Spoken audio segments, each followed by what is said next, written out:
Hi, I'm Dr. Keith Ablow with another Pain to Power video.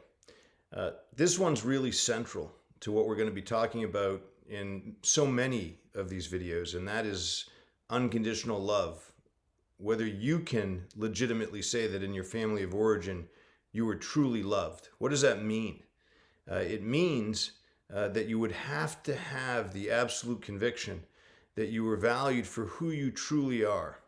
Not just that there was tremendous attachment in your family of origin to you, not simply that people spent time together or that you feel very much committed to your parents or siblings. That's different. But in order to say I was truly loved, you'd have to have had the experience that people were trying to really get to know who are you at your core and honor that. That's more rare than you might believe. And the trouble with thinking that it happened in your life, if it didn't happen quite that way, is that then you're going to reproduce the flawed version of love that you experience at home, because everybody wants to go home. Everybody seems to want to reproduce the family that they knew, or so many of us do. Even unconsciously, we may think we want to run 1,000 miles in the other direction, and yet so often we find ourselves with elements of what we grew up with or exactly what we grew up with.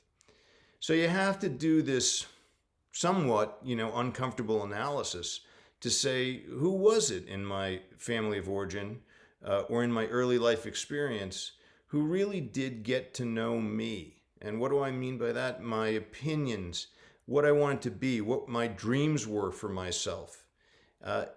If you have somebody like that in your life, or you had somebody, that's an incredible gift, because then you'll be able to recognize people who don't do that for you and say, look, nothing doing, I'm not interested, okay? I'm not interested in something less than unconditional love. However, so many people never experienced that.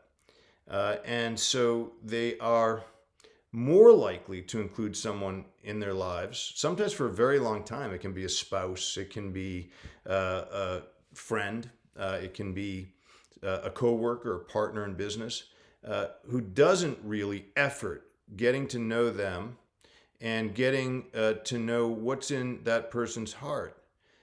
So if, in fact, you can't say on deep reflection, if you can't say that there was somebody who really did that loving effort with you, then you want to be careful to screen out people who aren't doing it now. You want to be very careful to allow someone to do it, because it can feel foreign. It can feel a little too intimate, a little too much like, well, why is this person asking me so many questions to get to the bottom of what I think? It seems odd to me. You got to be patient.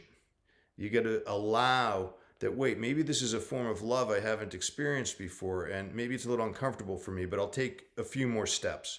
What is this called? The general term for it is pain to power.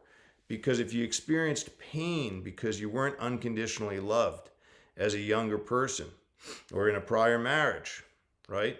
Then what you want to do is you want to say, okay, that's what happened. That was my pain. I'm going to turn that to power, because I'm going to recognize it. I'm not going to run away from it. I'm not going to deny it. I'm going to recognize it, examine it, and then I'm going to do something very different. That's how I'm going to become more powerful.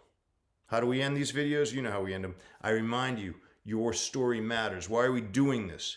Is it just ego? Is it self-interest that you should try to perfect your life experience? No. It's because it matters. Your story matters. We got to get it right for you and for other people, whether it's your friends, your spouse, your children, your grandchildren, anyone you might meet. Depends on you to be the best version of you. Let's get there.